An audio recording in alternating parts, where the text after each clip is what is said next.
Hi friend, आज के इस वीडियो सेक्शन में हम एक्सरसाइज 6 का सॉल्यूशन देखने वाले। यह ज्योमेट्री से रिलेटेड है, क्लास 9th। इसमें अभी तक अगर आप ज्योमेट्री वाला फर्स्ट सीरीज यानी यूक्लिड्स ज्योमेट्री नहीं देखे हैं तो उसे एक बार देख लेंगे ताकि आपका कॉन्सेप्ट बेहतर हो सके, ज़्यादा क्लियर हो सके। चलिए अब इसे स्टार्ट करते हैं। क्वेश्चन नंबर फर्स्ट कहता है what is the difference between a theorem and an axiom. Theorem क्या है और एक्सियोम क्या है, ये दोनों के बीच डिफरेंस क्या है। Next, define the following term. Question second में ये सारे टर्म का डेफिनेशन है, तो चलिए इसे एक एक कर समझते हैं। First, axiom. What is an axiom? तो a mathematical statement which is assume to be true even without proof, यानी कोई भी वैसा मैथमेटिकल स्टेटमेंट जिसका बिना किसी सत्यापन के, बिना किसी प्रूफ के हम अगर एक्सेप्ट कर लेते हैं, then that is called an axiom. इसमें कोई प्रूफ की आवश्यकता नहीं होती। जैसे halves of equals are half. दो नंबर ले लीजिए, एक नंबर 6 है और दूसरा भी 6 है, दोनों नंबर इक्वल है। दोनों का हाफ, इसका हाफ 3 और इसका भी हाफ 3, तो हाफ्स ऑफ इक्वल और इक्वल ये दोनों इक्वल हो गए। तो ये एक्सियोम है, इसमें कोई प्रूफ की आवश्यकता नहीं है, हर जगह ऐसा ऑब्जर्वेशनल देखा गया और एक्सेप्ट कर लिया गया। Next, a line contains infinitely many point. कोई भी जो लाइन होता है वो इनफाइनाइट पॉइंट्स का कलेक्शन होता है, इस पर इनफाइनाइट पॉइंट्स होते हैं। Next, theorem. यही ये दोनों के बीच डिफरेंस था क्वेश्चन नंबर फर्स्ट में। तो theorem, a mathematical statement whose truth has been logically established, जिसका ट्रूथ क्या है, लॉजिकली एस्टेब्लिश किया जाता है, लॉजिक के द्वारा इसे बतलाया जाता है, काउज दिया जाता है इसके प्रूफ के लिए, और इसे प्रूफ किया जाता है, तब यह कहलाएगा थ्योरम। यानी वैसा स्टेटमेंट जिसको बिना प्रूफ हम लोग अगर एक्सेप्ट कर लेते हैं तो एक्सियोम, और अगर प्रूफ की आवश्यकता होती है तो वो होगा थ्योरम। तो for example, alternate interior angles are equal in measure. Parallel line जो इस पे ट्रांसवर्सल के कट करने पे जो एंगल्स बनते हैं, इनमें जो अल्टरनेट इंटीरियर एंगल का पेयर होता है ये इक्वल माप का होता है। अगर ये हम करें तो ये थ्योरम है। क्यों? क्योंकि इसका हम प्रूफ कर सकते हैं, इसका प्रूफ कर सकते हैं, इसे लॉजिकली हम यह बतला सकते हैं कि यह सही है या गलत। Next, sum of all the angles of a triangle is equal to 180 degree. Sum of all the angles of a triangle is equal to 180 degree. किसी भी ट्रायंगल के सारे एंगल्स का सम जो होगा 180 डिग्री होगा। यह भी एक थ्योरम है, इसका भी हम सब प्रूफ कर सकते हैं। चलिए अब सेकंड क्वेश्चन को समझते हैं। सेकंड क्वेश्चन में टर्म्स को डिफाइन करना था। सबसे first term, line segment. The straight path between any two points is known as a line segment. किसी भी दो पॉइंट के बीच का स्ट्रेट पाथ जो होता है, ये पाथ कहलाता है लाइन सेगमेंट। अगर कोई लाइन सेगमेंट ए बी है तो इसे हम लोग लिखते हैं ए बी, और इसके ऊपर एक छोटा सा लाइन सेगमेंट ड्रॉ कर दिया, तो इसी को हम पढ़ते हैं line segment A B. Next, ray, a part of a line that has one end point and goes on infinitely in only one direction. केवल एक डायरेक्शन में इनफाइनाइट तक जाए, और एक पॉइंट एंड पॉइंट हो या पॉइंट ऑफ ओरिजिन हो, पॉइंट ऑफ ओरिजिन हो या एक एंड पॉइंट हो, तो ये कहलाएगा रे। इसे हम लोग अगर रे ए बी है तो रे ए बी और ऊपर में एक छोटा सा रे ड्रॉ करके लिखते हैं, कहीं भी शो करते हैं। अब है intersecting lines. Two lines having exactly one common point या वन पॉइंट इन कॉमन, यानी दो वैसा लाइन जिसमें एक पॉइंट अगर कॉमन है तो वो इंटरसेक्टिंग लाइन कहलाएंगे। सिर्फ दो, एक रहेगा तो इंटरसेक्ट करेगा नहीं, और दो से अधिक पे वो कहलाएगा कनकरेंट लाइन, जो इसी में 6th पॉइंट है। तो दो लाइन अगर एक पॉइंट पे इंटरसेक्ट कर रहा है या दोनों लाइन में एक पॉइंट कॉमन है, दोनों एक ही चीज़ हुआ, दोनों में एक पॉइंट कॉमन है, ओनली वन पॉइंट, या दोनों एक पॉइंट पे कट कर रहे हैं, एक से अधिक कॉमन फिर ओवरलैपिंग लाइन में होगा, दोनों लाइन एक ही पे होगा, तो यहाँ एक से अधिक कॉमन पॉइंट हो जाएगा। तो अगर सिर्फ एक पॉइंट दो लाइन में अगर कॉमन है तो वो कहलाएंगे intersecting lines. Next, parallel lines, all the lines that do not intersect और meet each other at any point in a plane. किसी भी प्लेन के वो सारा लाइन्स जो एक दूसरे से कभी नहीं मिलते हैं, एक दूसरे से कभी नहीं मिलते हैं, एक दूसरे को कभी नहीं काटते हैं, तो वो कहलाते हैं पैरेलल लाइन्स। जैसे आपको यहाँ ये दो लाइन्स दिख रहे होंगे, ये दो लाइन्स कभी एक दूसरे को नहीं काटेंगे, कहीं भी इसको एक्सटेंड हम कर लें तो ये हो गया पैरेलल लाइन। इसे ऐसे भी डिफाइन किया जा सकता है कि वैसा दो या दो से अधिक लाइन्स जिनके बीच का डिस्टेंस हमेशा इक्वल हो, बीच का डिस्टेंस हमेशा इक्वल हो, तो भी ये कहलाएंगे parallel lines. Next, half line. इसमें सबसे ज़्यादा कन्फ्यूजन होता है कि क्या हाफ लाइन रे है, तो देखिए इसे स्पष्ट करते हैं। A straight line that extends from a point indefinitely in one direction only is called a half line. आप रे में भी यही पढ़े होंगे कि अगर लाइन में एक पॉइंट को फिक्स कर दिया और दूसरे तरफ इनफाइनाइट तक जा रहा है, तो हाफ लाइन और रे में डिफरेंस क्या रहा, तो हाफ लाइन में जहाँ से ये कटता है ये फर्स्ट पॉइंट काउंट नहीं होता है। जैसे मान लिया कि ये फर्स्ट पॉइंट ए है, तो सिर्फ इस पॉइंट को छोड़ करके इस पर के सारे पॉइंट का कलेक्शन कहलाएगा हाफ लाइन। अगर इस पॉइंट को आप ले लेंगे तब ये कहलाएगा रे, तब ये कहलाएगा रे। इसी के चलते हाफ लाइन में इस तरह से हम लोग रिप्रेजेंट करते हैं और यहाँ एक पॉइंट का सिंबल दे देते हैं ताकि वो बताए कि एक पॉइंट हमने इसमें छोड़ रखा है, पहले से छोड़ दिया है, तो ये है हाफ लाइन। ये हाफ लाइन कंप्लीट लाइन का एक पार्ट ही होता है, लेकिन जैसे ए से इसे हम कट कर रहे हैं, दो भाग में बांट रहे हैं, तो ए पॉइंट छोड़ देना है, इसके बाद यहाँ से सारे पॉइंट का कलेक्शन जो होगा वो सब कहलाएगा half line. Next point, concurrent lines. तो इंटरसेक्टिंग कनकरेंट दोनों एक ही तरह का चीज़ है, सिर्फ डिफरेंस ये है कि कनकरेंट में 3 या 3 से अधिक लाइन एक पॉइंट पे कट करते हैं और इंटरसेक्टिंग में केवल 2 लाइन्स। तो 3 or more than 3 lines having exactly one common point are called concurrent line। यानी 3 या 3 से अधिक लाइन्स जब एक सिंगल पॉइंट पे एक दूसरे को कट करते हैं तब ये कहलाते हैं कनकरेंट लाइन। जैसे ये पिक्चर में यहाँ दिख रहा होगा कि ये पॉइंट पे ये तीनों लाइन्स आपस में कट कर रहा है, इंटरसेक्ट कर रहा है, तो ये कहलाएगा पॉइंट ऑफ इंटरसेक्शन, और तीनों लाइन्स क्या कहलाएंगे, कनकरेंट लाइन्स। ये 3 से अधिक भी हो सकता है। अब है collinear points. All the points that lie on the same straight line or in a single line are called collinear points। वो ऐसे सारे पॉइंट्स जो एक ही स्ट्रेट लाइन पे लाई करते हैं, एक स्ट्रेट लाइन पे इनफाइनाइटली पॉइंट लाई करता है, इसमें से कोई 2, 4, 5, 10 जितना आप ले लेंगे वो सारा कहलाएगा कोलिनियर। लेकिन अगर इससे बाहर है, जैसे डी आपको दिख रहा है, डी पॉइंट इससे बाहर है, ई बाहर है, तो यह कोलिनियर नहीं होगा, ये नन कोलिनियर पॉइंट्स कहलाएंगे।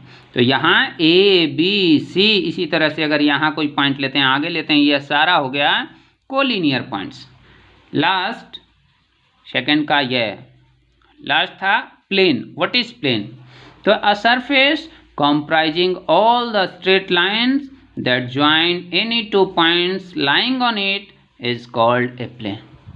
यानी कोई भी वैसा सरफेस जिसके किसी 2 पॉइंट से पास करने वाला लाइन इसी प्लेन में होना चाहिए, इसी सरफेस पे होना चाहिए, चाहे हम कहीं भी 2 पॉइंट ले लें, तो इससे जो लाइन पास करे इसी सरफेस पे अगर लाई करता है तो then that surface is known as a plane.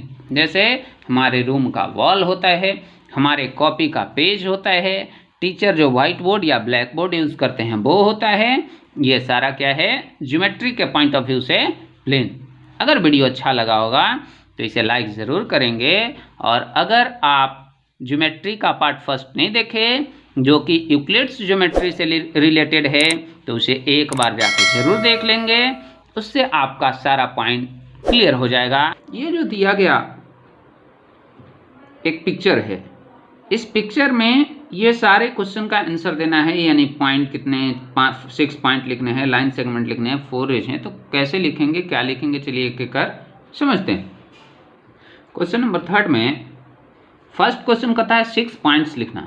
Point क्या होता है, कहीं पे भी एक लाइन पे इनफाइनाइट पॉइंट होता है, तो इसी पे इनफाइनाइट पॉइंट हो गया 6, तो कहीं भी आप लिख सकते हैं। लेकिन यहाँ पहले से जो नोटेड है कैपिटल लेटर से जो सब दिख रहा है वो सारा पॉइंट ही, क्योंकि पॉइंट को हम सब कैपिटल लेटर से रिप्रेजेंट करते हैं, तो जितना भी आपको कैपिटल लेटर दिख रहा है वो सबको लिख देंगे, पॉइंट हो जाएगा। ऐसे इसी में हम 6 का नाम दे दिए। Next 5 line segments. Line segment क्या होता है, तो लाइन का छोटा टुकड़ा है। लाइन सेगमेंट लाइन का छोटा टुकड़ा, जैसे ई और जी के बीच ये छोटा टुकड़ा बन रहा है, एम और ई के बीच छोटा टुकड़ा बन रहा है, तो ये लाइन सेगमेंट होता है। लाइन सेगमेंट के लिए जैसे एम एन, यहाँ से यहाँ छोटा टुकड़ा है, ये कंप्लीट लाइन नहीं है, एरो इस पे नहीं है, तो ये एम एन लिखने पर ऊपर में ये छोटा सा लाइन सेगमेंट हम लोग ड्रॉ कर देंगे, वार भी कर सकते हैं, इसके ऊपर वार दे देंगे, तभी से पढ़ेंगे हम लाइन सेगमेंट एम एन।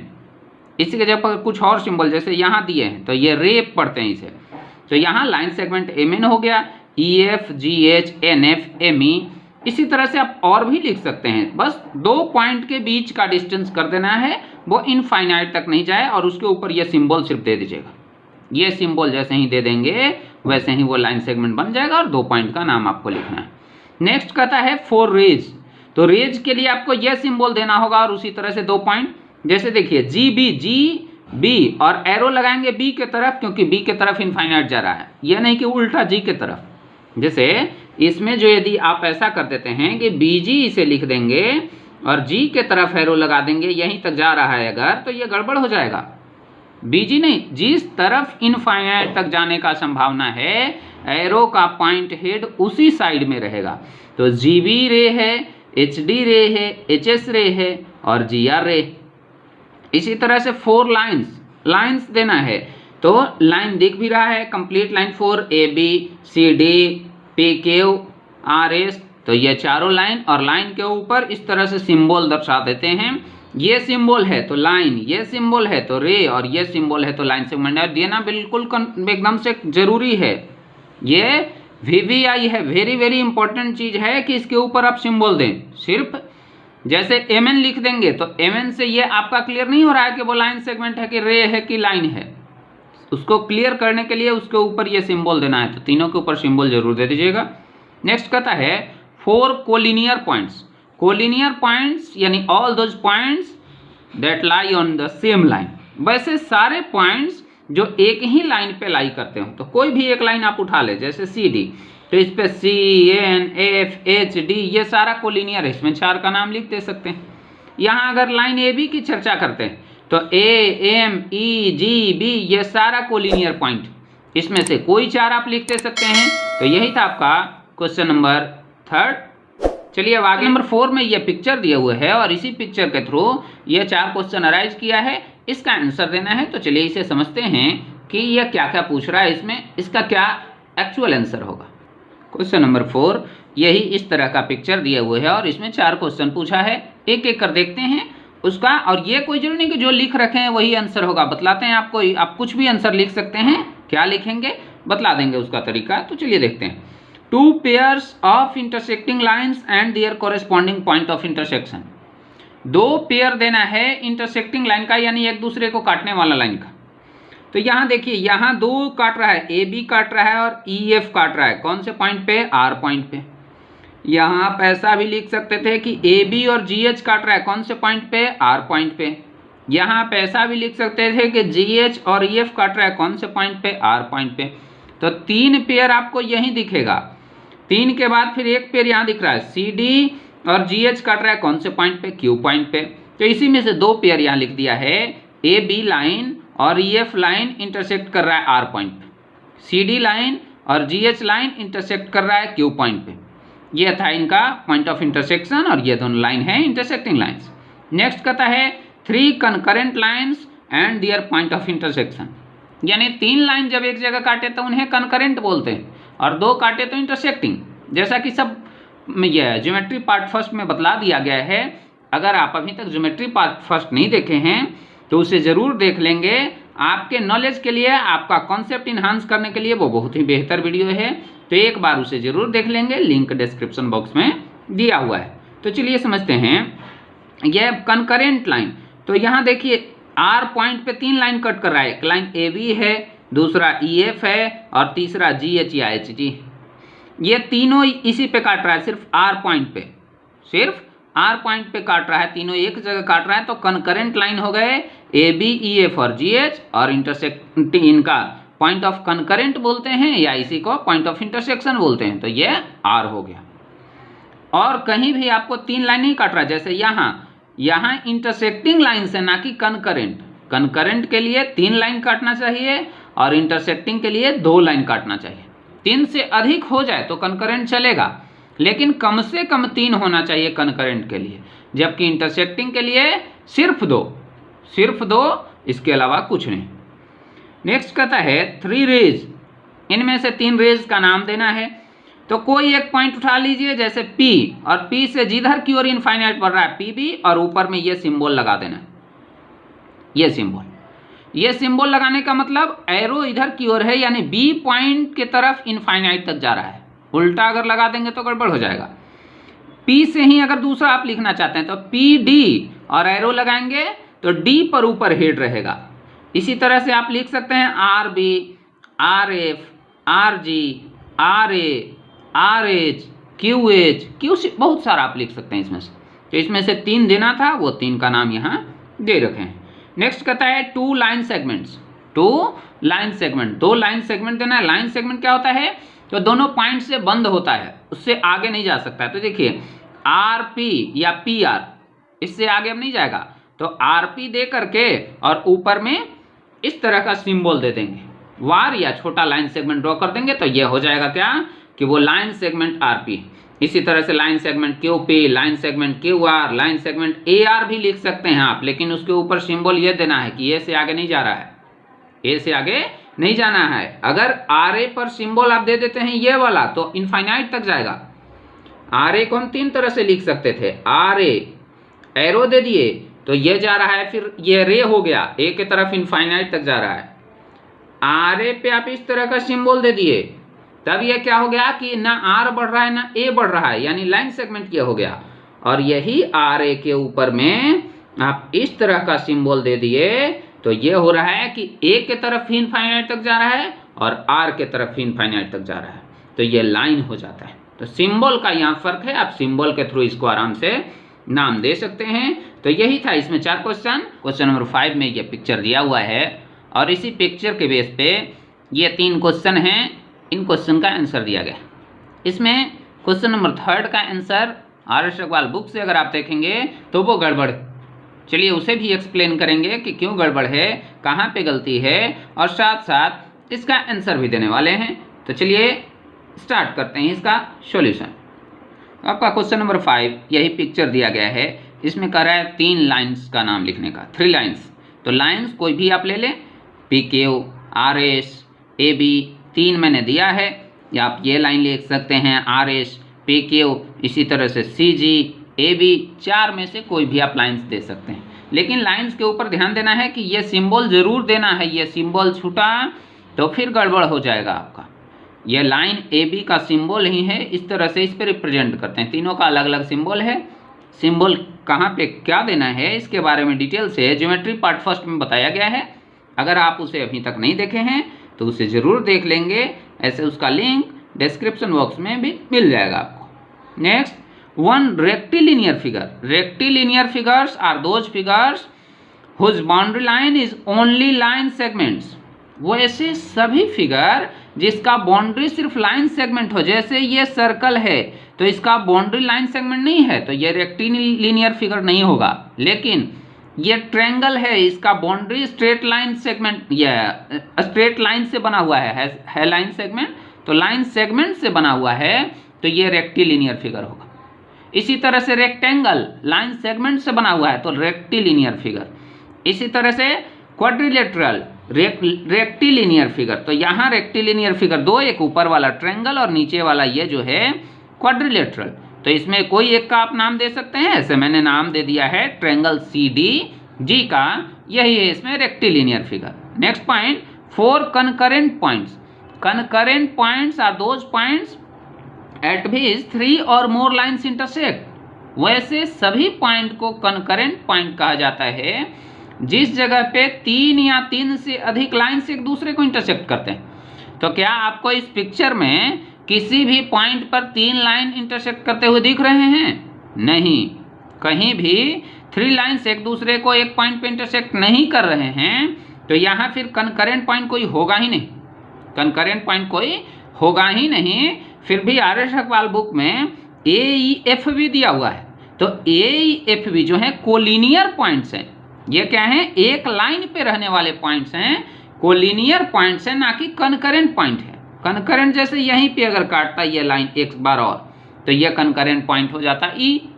अगर यहाँ पे एक लाइन और काट देता इसी पे, तो ये F हो जाता कंकरेंट पॉइंट। लेकिन जब 3 लाइन्स एक दूसरे को काट ही नहीं रहे हैं, तो फिर कंकरेंट पॉइंट का सवाल ही नहीं बनता है। तो इसमें नो कंकरेंट पॉइंट्स आपका आंसर होगा, कोई भी कंकरेंट पॉइंट नहीं है। क्वेश्चन नंबर 6 का first, how many lines can be drawn to pass through a given point. यानी कोई एक पॉइंट दिया हुआ है, इस पॉइंट से कितना लाइन गुजर सकता है, कितना लाइन इससे पास कर सकता है। तो देखिए, इससे आपको जितना इच्छा है उतना लाइन्स आप गुजार सकते हैं, ये कोई बाउंडेशन नहीं, कितना भी लाइन्स गुजर जाएगा। तो इसमें कितना होगा answer? Infinitely many, infinitely many अनंत लाइन्स एक पॉइंट से गुजर सकते हैं। सेकेंड इसी में कहता है how many lines can be drawn to pass through 2 given points.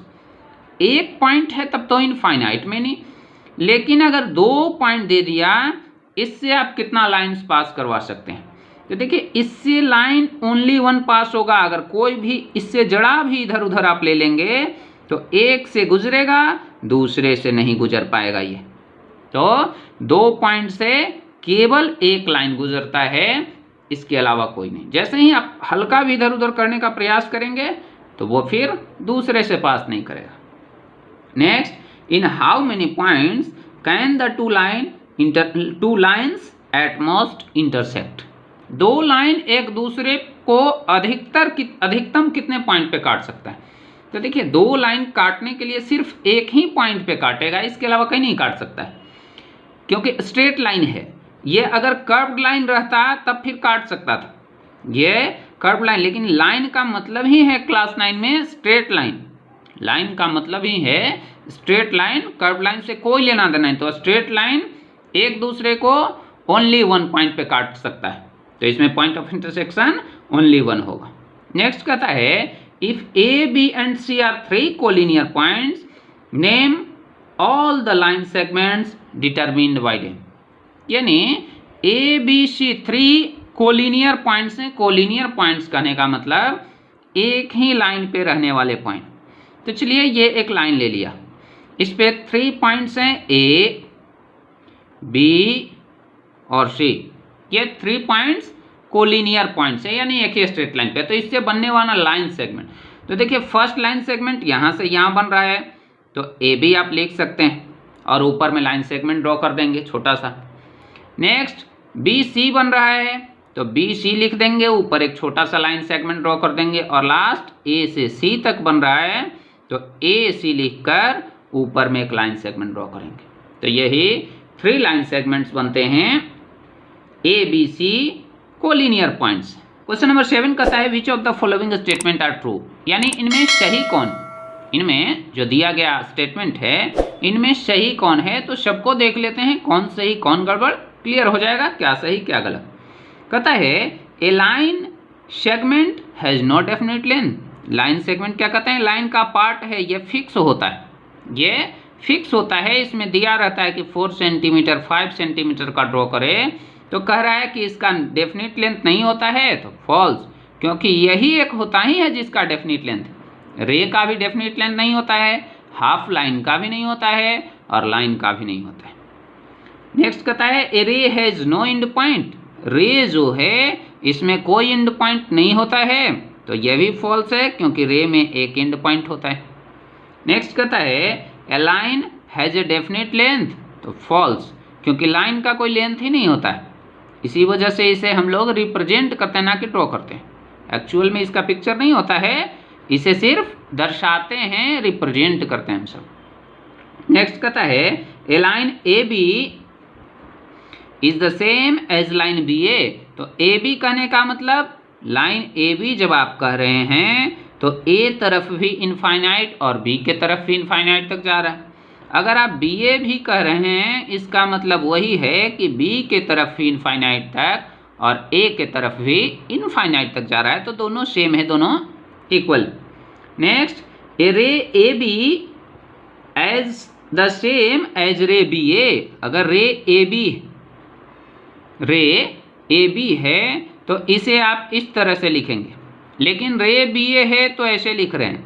ऐसे लिखने का मतलब कि ये पॉइंट के तरफ ये इनफाइनाइट तक जा रहा है, इस पॉइंट के तरफ ये कहाँ जा रहा है? इनफाइनाइट तक जा रहा है। तो ए के तरफ तो ये फिक्स है, इनफाइनाइट तक नहीं जा रहा है, जबकि बी के तरफ इनफाइनाइट तक जा रहा है, तो ऐसा कहना गलत हो जाएगा। तो ये a ray A B is not the same as ray B A. Ray A B और रे बी ए सेम नहीं होगा, लेकिन ये लाइन के केस में क्योंकि दोनों तरफ इनफाइनाइट तक जा रहा था तो वो सही होगा।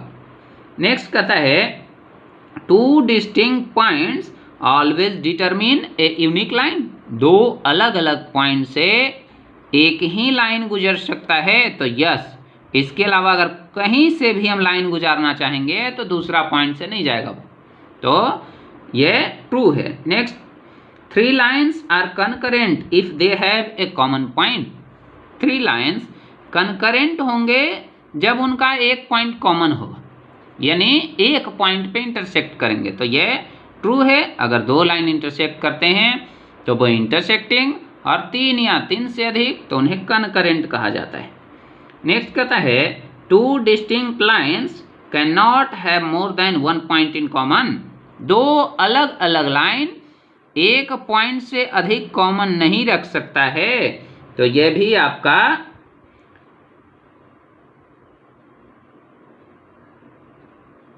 ट्रू है, क्योंकि कभी भी इंटरसेक्ट करेगा तो एक ही पॉइंट पे इंटरसेक्ट करेगा, एक दूसरे के ऊपर, तो यह फिर लाइन अलग हुआ ही नहीं। यह ओवरलैपिंग लाइन सेम ही लाइन होते हैं, तो अलग अलग डिस्टिंक्ट लाइन्स कह रहा है, तो डिस्टिंक्ट लाइन में एक के अलावा कोई भी कॉमन पॉइंट संभव ही नहीं। नेक्स्ट कहता है two intersecting lines can not be both parallel to the same line. यानी दो इंटरसेक्टिंग लाइन है इस तरह से, तो ये दोनों लाइन एक ही लाइन के पैरेलल हो सकते हैं, तो नहीं, क्योंकि देखिए इसका पैरेलल जब हम गुजार रहे हैं, इसके पैरेलल एक लाइन ड्रॉ किया तो वो इसके पैरेलल नहीं होगा, और अगर आप इसी लाइन के पैरेलल लाइन ड्रॉ कर देंगे, इसके पैरेलल ड्रॉ कर दिया तो वो इसके पैरेलल नहीं होगा। तो टू डिस्टिंक्ट लाइन्स या two intersecting lines can not be both parallel to the same line, यह फॉल्स होगा। Next 10, open half line is the same as the ray. Open half line कहने का मतलब कि लाइन से अलग यह है, यहाँ से यह इस तरह से ड्रॉ कर दिए, तो ये ओपन हाफ लाइन कहें या फिर रे कहें, दोनों एक ही चीज़ है, तो 10 भी आपका सही है। Next question number 11, two lines में इंटरसेक्ट इन टू पॉइंट। दो लाइन दो पॉइंट पर इंटरसेक्ट कर सकता है, तो कभी नहीं, क्योंकि लाइन मतलब ही होता है स्ट्रेट लाइन। ये अगर कर्व्ड होता तो करेगा, लेकिन क्लास 9 में स्ट्रेट लाइन ही आपको पढ़ना है, तो यह भी false. Last, two lines are parallel only when they have no point in common. दो लाइन पैरेलल तभी होंगे जब उनमें कोई पॉइंट कॉमन ना हो। यह भी आपका ट्रू है, क्योंकि जब पॉइंट कॉमन हो जाएगा तो इंटरसेक्टिंग, और पॉइंट कॉमन नहीं तो ये पैरेलल हो जाएगा। तो यही था आप में क्वेश्चन नंबर 7। अब इसमें अगर आप नोट करना चाह रहे हैं तो कौन कौन सा स्टेटमेंट ट्रू था, डिटेल तो बतला दिया। तो क्वेश्चन नंबर 4, 6, 7, 8, 9, 10 और 12 ये था इसमें ट्रू स्टेटमेंट और शेष सारा फॉल्स स्टेटमेंट। क्वेश्चन नंबर 8 कहता है in the given figure L and M are the mid points of A B and B C. यानी ये लाइन ए बी दिया हुआ है लाइन सेगमेंट और ये लाइन सेगमेंट बी सी दिया हुआ है। ए बी का मिड पॉइंट एल है और बी सी का मिड पॉइंट एम है। मिड पॉइंट कहने का मतलब जितना दूरी इधर उतना ही दूरी इधर। अगर ये पूरा लाइन सेगमेंट 6 सेंटीमीटर का तो एल से इस साइड 3 सेंटीमीटर और एल से उधर 3 सेंटीमीटर, यानी A L equal to B L. उसी तरह से एम मिड पॉइंट है तो B M equal to M C. ये ऐसा है तो प्रूफ करना है। फर्स्ट में यह दिया, ये तो यहाँ कह रहा है, फर्स्ट कह रहा है क्या, if A B equal to B C, अगर ए बी जो है वो बी सी के बराबर, जब ए बी बी सी के बराबर होगा तो प्रूफ क्या करना है कि ए एल भी जो होगा वो एम सी के इक्वल होगा। ए एल यानी इधर वाला पार्ट और एम सी इधर वाला पार्ट। देखिए जब पूरा लाइन सेगमेंट इक्वल है, ऐसे ही सोचिए लॉजिकल, ए बी बराबर बी सी कह रहा है यानी ये 6 सेंटीमीटर का तो ये भी 6 सेंटीमीटर का, तो दोनों 6 अब 6 का आधा यानी 3, तो आपको बतलाया कि मिड पॉइंट है तो 3 यानी इसके इधर भी 3 इधर भी 3, यहाँ भी वही, इसके ऊपर भी 3 और नीचे भी 3, यानी ये भी 3 सेंटीमीटर का और ये भी 3 सेंटीमीटर का। तो ऐसे तो ये इक्वल हो गया। अब आपको दिख रहा होगा कैसे इक्वल है। तो अब इसको लिखना कैसे, तो देखिए पूरा लाइन सेगमेंट इक्वल दिया हुआ है कि A B equal to B C, तो इसमें हाफ करेंगे, दोनों तरफ आधा करेंगे क्योंकि ए एल इसका आधा ही है तो आधा हमको लाना है। तो हाफ ए बी और इधर हो गया हाफ बी सी, दोनों तरफ हाफ से हम प्रोडक्ट कर दिए, मल्टीप्लाई किए। अब देखिए हाफ ए बी और हाफ बी सी, तो हाफ ए बी यानी ए बी का आधा, तो हाफ ए बी एल भी होगा, उसी तरह से एल बी भी होगा। यहाँ लाना क्या आंसर में लिखना है आपको ए एल, तो हाफ ए बी के जगह पर हम लिख दे रहे हैं ए एल। यहाँ अगर बी एल भी होता तो वो भी लिख सकते हैं क्योंकि एल मिड पॉइंट है। नेक्स्ट इधर एम सी, तो बी या एम इसका मिड पॉइंट है तो हाफ बी सी को आप एम सी भी लिख सकते हैं या बी एम भी लिख सकते हैं। तो यहाँ लिख दिया एम सी क्योंकि यही प्रूफ करना है। अगर यही आपको प्रूफ करना रहता A L equal to B M, वो भी इसी तरह से प्रूफ होगा क्योंकि ए बी का आधा ए एल है और बी सी का आधा बी एम है। उसी तरह से बी सी का आधा एम सी भी है, ए बी का आधा बी एल भी। तो ये था फर्स्ट का प्रूफ। यहाँ आप लिख देंगे multiplying both sides by 1/2। Next कहता है if B L equal to B M, यानी बी एल जो है वो बी एम के बराबर है। ये वाला डिस्टेंस यहाँ से यहाँ तक का डिस्टेंस यहाँ से यहाँ तक का डिस्टेंस के इक्वल है। अब देखिए है क्या, आधा है क्योंकि पहले ही लिखा हुआ है एल एम मिड पॉइंट, तो आधा बराबर है मतलब अगर ये दोनों 3-3 रहेगा तो इसका दुगना, क्योंकि ये भी आधा है तो इसका दुगना 6, तो ये पूरा हो गया 6, उसी तरह से ये भी 6, तो दोनों बराबर। बस उसी चीज़ को यहाँ प्रूफ करना है, इसी चीज़ को यहाँ प्रूफ करना है लैंग्वेज में। देखिए बी एल है और बी एम है तो जितना बी एल उतना ही एल, यानी पूरी दूरी जो है 2BL के बराबर हम कह सकते हैं क्योंकि एल भी बराबर ही है। जैसे ए बी को आप लिख सकते हैं A L plus B L. अब जो ए एल है वही बी एल भी, तो ए एल के जगह पर भी बी एल लिख देंगे तो B L plus B L क्या हो जाएगा 2BL, तो 2BL बराबर ए बी हो गया। इसी तरह से 2BM बराबर BC भी हो जाएगा, तो दोनों तरफ आप 2 से इसमें मल्टीप्लाई कर लीजिए, 2BL और 2BM। 2BL इक्वल टू क्या है AB है, तो 2BL के जगह पर आप लिख देंगे AB, और उसी तरह से 2BM यानी इसका दोगुना कितना है तो BC है, तो इसके जगह पर आप लिख देंगे BC। यही हो गया आपका प्रूफ। तो यह था क्वेश्चन नंबर 8 का सॉल्यूशन। अगर वीडियो अच्छा लगा होगा तो इसे लाइक ज़रूर करेंगे और अपने दोस्तों के साथ शेयर करेंगे ताकि उन्हें भी बेहतर नॉलेज आसानी से फ्री ऑफ कॉस्ट मिल सके।